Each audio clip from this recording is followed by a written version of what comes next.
There's a misunderstanding we can have about our inner critic that not only causes distress, but also makes it much harder or scary to be ourselves. This is that the inner critical voice in our heads is right. We hear it and believe nothing we do is good enough, or that we should have done this or shouldn't have done that. We're left with a sense that being ourselves means revealing our true nature despite the fact that we're inadequate or wrong in some way. This makes it scary to think about being ourselves, let alone actually showing up in an authentic way. Even before we've opened our mouths to speak honestly or taken the action we long to take, our inner critic is telling us to be afraid about what people might think. Because of this, the act of being ourselves isn't simply about talking and behaving like who we really are. It's about revealing a version of ourselves that we can hardly bear to be and feel almost overwhelmingly concerned about. As long as we believe the inner critic is right, it will always feel difficult or scary to be ourselves. I remember a time in my mid-20s when I suddenly realised I wanted to be a lot more quiet than I was. Now, often people are surprised when I give this as an example because we can assume that being authentic means expressing ourselves more, but it's simply about expressing the truth, whatever that looks like for each individual person. For me, that truth was silence. But my inner critic was telling me that if I was quieter, people would think I was boring or would wonder what was wrong with me, or that it simply wasn't practical to be silent. This is how it is with the inner critic and that desire we feel to be ourselves. We want one thing, but our head worries about the outcome or tells us it's not practical. Because of this, many of us come into a battle with this inner critical voice. We curse it for being so negative and holding us back. We hate it. We wish it wasn't there.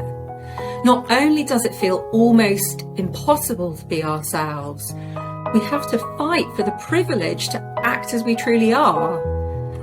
Behaving in this way is like yelling at someone who is gripping our arm and stopping us from moving freely. It makes sense to fight the thing keeping us captive, but behaving in this way actually makes it worse. This is because each time we go into conflict with our inner critic, it becomes harder to be ourselves. Imagine that the person gripping our arm is doing so to restrain or control us because our behaviour is making them feel agitated. If we attack them, they're only going to feel even more agitated and want to keep even more control over us. So what do we do instead? The first thing to understand is that the desire we feel to be ourselves is the very thing that will set us free. And it all depends on how we tune into this desire. Rather than think of the desire as something calling to us to act according to our true nature, despite the fact that we're not good enough, we understand it's actually reminding us of who we really are. It's not about acting the way we want, despite the fact that we're wrong or bad or worthless. It's about remembering we're none of these things. Back in my mid-20s, when I wanted to start being quieter, I needed to realise this desire was trying to remind me that silence was my true nature.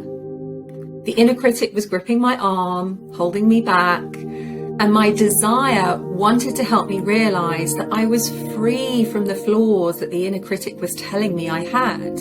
Now, because the voice of the inner critic is in our mind, we cannot think our way into being our true selves.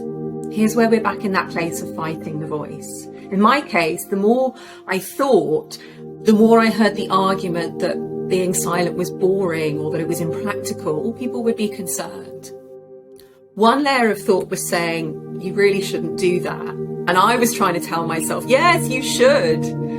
But the more we fight, the harder that person is going to grip hold of our arm. Instead, we give the voice in our mind the same thing we want: freedom. To do this, it helps to have a little more understanding for that voice. This is because if we continue to feel hostility towards it, it will continue to exert an influence on us. For example, the more I felt hostile to the thoughts that told me I was boring, the more afraid of being boring I felt. I want to add here that having understanding for the voice in our head is different to believing it. When it comes to the voice in our mind, I think it's fair to say none of us are consciously deciding to think critical thoughts. They just show up spontaneously, right? This is because they are a part of automatic thinking, which is a little bit like hearing a recording playing in the background. These recordings are made in the early years of our life.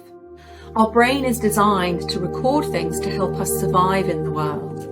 For the first several years of our life, we record the things our parents or caregivers or teachers, friends, extended families say to us. This means originally the voice of the inner critic belonged to someone else. At some point in my early life, I will have experienced someone calling me boring, perhaps because I wasn't saying anything.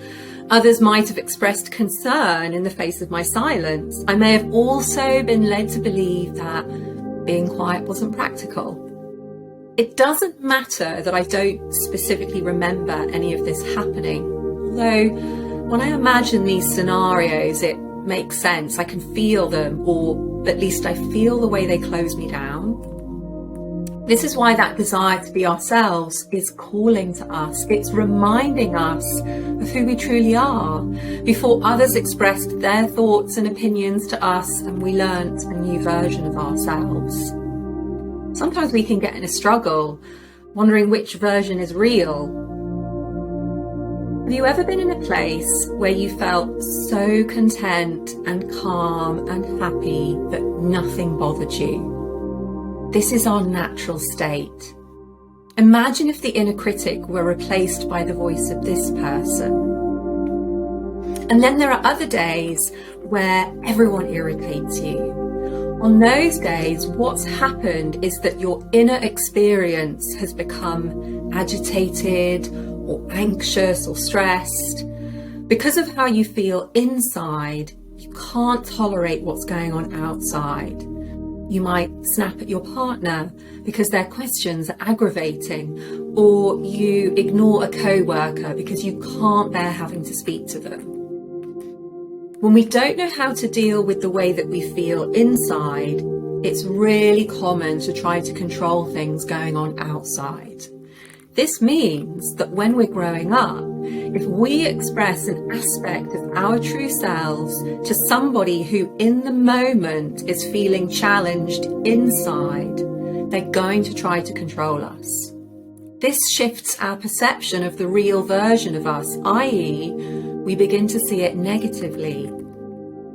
Remember what I said about that person who's grabbing hold of our arm, even though we want to break free and be ourselves. They're doing so to restrain or control us because they feel agitated. Let's say, for example, that as a child, I was quiet, my natural state, and my mother was feeling stressed out about being at home because it was so dull compared to the amazing career she'd had before I was born. It's understandable she'd feel agitated in the silence. Unable to deal with her agitation, she might have said to me, "What's wrong with you? Why are you so quiet?" Here's where we start to doubt which version is real.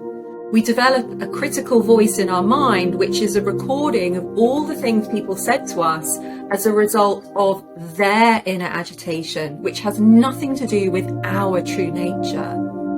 Now, as a small child, I'm not able to understand my mother is agitated because of her boredom and that she's unable to deal with the discomfort of her inner feelings. All I learn is that I'm the cause of her agitation for being quiet and that perhaps I'm boring. Over time, I forget my true nature and I learn to develop a way of being that keeps those around me comfortable at the expense of my own comfort. This is why we feel that desire to be ourselves. The truth of who we are is calling us to remember, to set us free from the critical thoughts we've recorded in our mind, which keep us controlled and essentially miserable. This voice wants to bring us back to a place of inner comfort.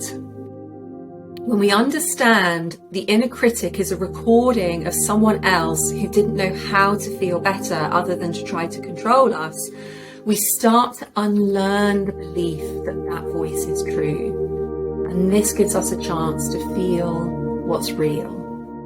The powerful thing about all of this is that we can now learn to be with ourselves and our own discomfort in a way that those people before us couldn't.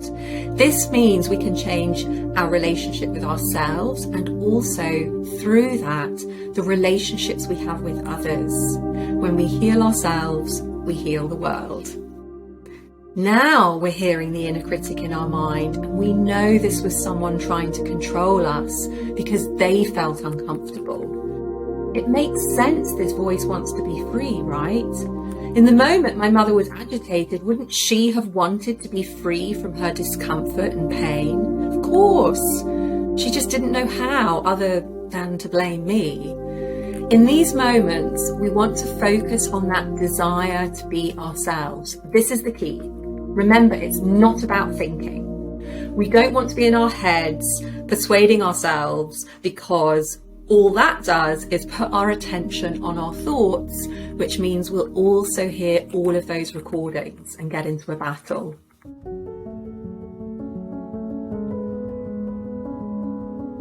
For me, in my 20s, when I began to heal and integrate the true parts of myself, it was a journey I made by feeling them, a journey I'm still on today.